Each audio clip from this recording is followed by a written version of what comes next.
It's Figma time! Hello, welcome to another figure review. Today we're gonna have a look at something special. It is the Figma EX052 from the wonderful hobby selection. It's Warspite. And Warspite is basically their own line that they're kind of doing with all kinds of girls, animal girls that turn into battleships. Well, I have like battleships around them, and in this case, she has. It's not even a battleship. It's kind of like a whole mecha that turns into a throne, and then you can use it as a mecha. And she has a weird staff that kind of looks like the top of a battleship, like the mast. The mast? Mast? Is that the right word? I don't know. But anyway, let's have a look at her.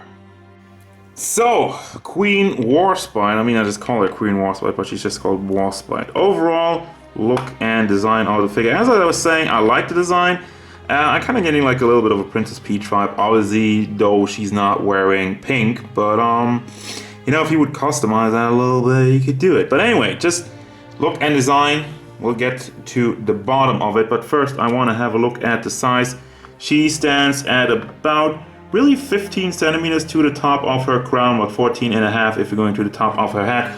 Already she's a lot taller than your regular anime waifu figures, and yeah, that's 6 inches to the top of the crown and 5.67 to the top of the head for your inches, guys. But yeah, overall look and detail of the figure. I'm gonna start off with the face. Face sculpt is very nice. You got them blue anime eyes. And the hair sculpt is really nice and flowing, detailed. There's a lot of stuff going on. You got the run braid, you got the ribbon, and let's not forget, I gotta go up real quick, for the crown. Crown has a nice silver metallic with some gold in there and a little bit of like a Bordeaux red, Bardock. Anyway, but yeah, nice color combination. There's a lot of stuff going on, a lot of detail in it. The one thing already though, and that's a problem we're gonna have, paint job. Look at this, not clean at all. Yeah, it's small, but still, another thing I'm gonna mention, Warspite is expensive, so keep that in mind when I go over this figure, and you might think I seem a little bit harsh in some points, but that's just because she costs a lot of money. Now, more jewelry around her neck, you got some more silver and gold going on in there. She has them bigger boobies. You also get some cleavage, so if you're into that, more power to you. You got the one ribbon, the red ribbon, and then once again the paint job over here, that one white line that goes around her shoulders. It's not clean at all. It's really rough. The mold overall, I like the stuff, the detail that goes around her shoulders though, and the rest goes for the dress as well. There's a lot of wrinkles in there. The ball joints in her arms, once again, they do stand out because they're flat out white, while the dress, the rest of the arms is like a grayish, beige kind of tone going on. And she has the corset in her around her torso, which just looks bland. Why didn't they paint anything there? Like the crosses that go around. Why is there no paint? Why is just like a one-tone color going on? And you got the kind of belt thing going around, and you have the pack in the back, which stands out like that. Again, why? Well, it's kind of like, I think there's like a feature with the tank. I'm just calling it the tank throne, which again we're gonna have a look at. But yeah, overall, also the white lines have some paint bleeding in her wrists. And then we go down to the dress, again like the monotone. There's a lot of monotone, just a white dress. It looks good, there's a little bit of detail in there, and then she has the stockings with them garter bells. And it's pantsu time! Just white pantsu, again, plain, nothing too fancy. There also is a butt, and there's some, is that a paint slip? Yeah, there's a paint slip on her thigh, amazing. As we go down to the stockings and the high heels, which kind of have the same color as the tank, like the grayish with the red. I like that. What I don't like, again, paint. There's some paint bleeding from the white in the gray. I'm guessing they once again did this entire foot in gray and then painted the white over it, so that never comes out good.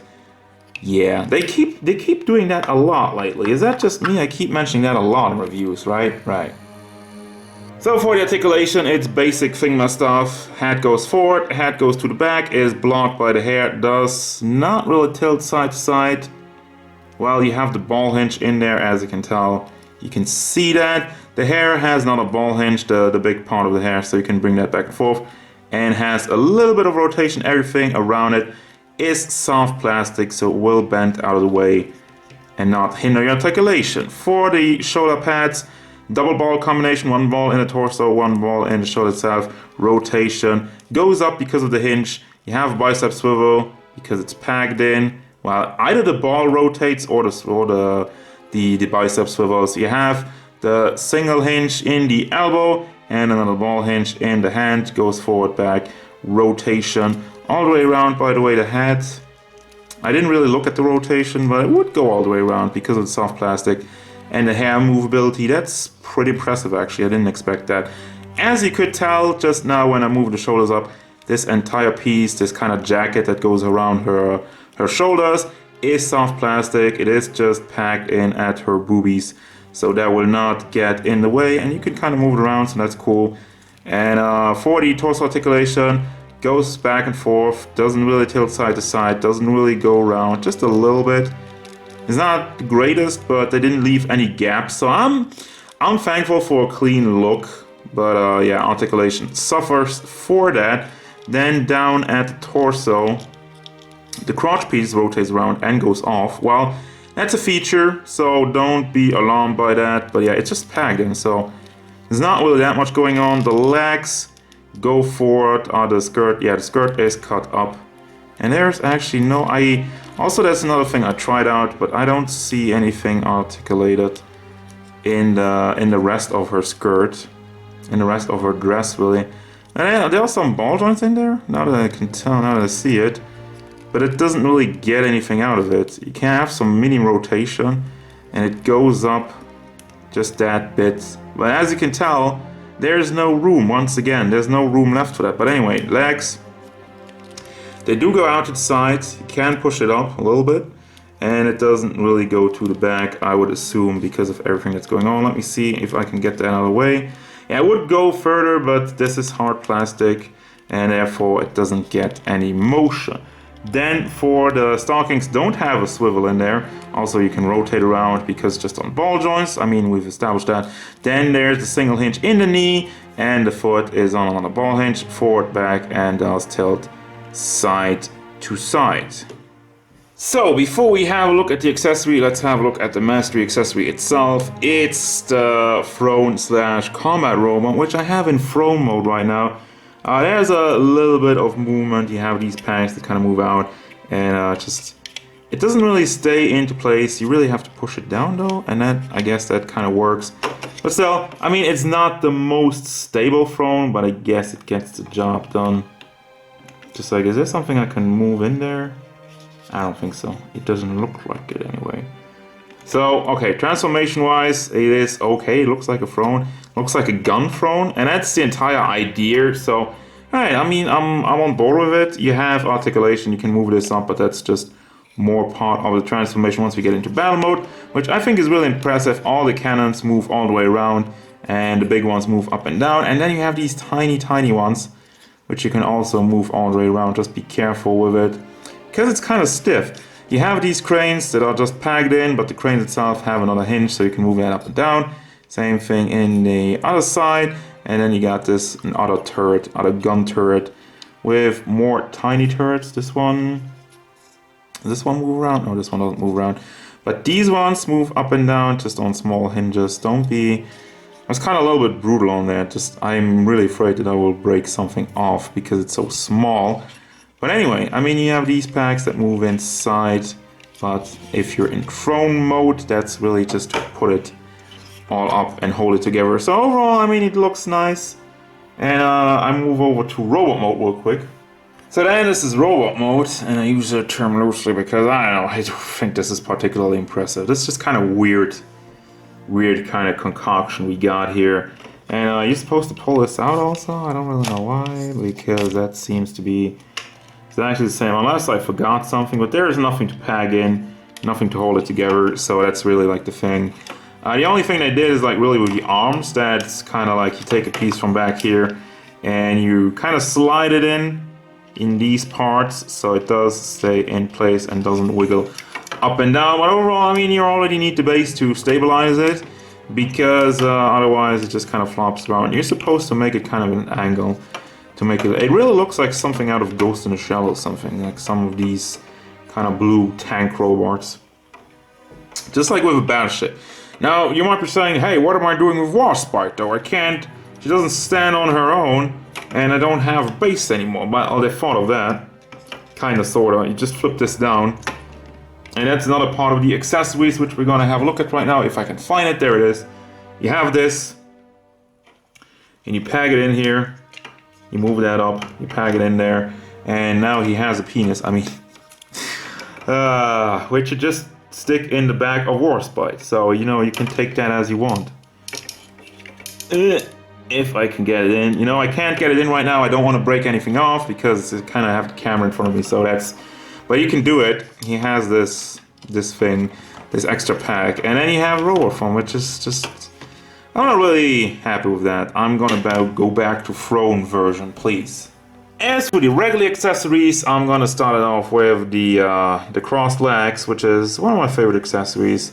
They sometimes do that, like with the Dark Magician Girl, where she had the bent legs for some flying poses. They give you straight up regular legs, and this one is flat at the back so she can sit on a throne. Very nicely molded, a lot of wrinkles in it, and paint job actually looks a little bit cleaner than on the figure. I mean, the shoes still have a little bit of issues. Then she has a scepter, which surprisingly doesn't go in anywhere with the robot. It's a plain brown, well, gray plastic, brown plastic, of course it's gray plastic. It is nicely molded. There's like the ladders and all the tiny detailed stuff, and you can make the long version of the scepter, or you just take it apart and you can just kind of have a more like a club to club people over the head with it. And we got this royal grenade, holy hand grenade, worms, looks like a holy hand grenade, but yeah, she has that.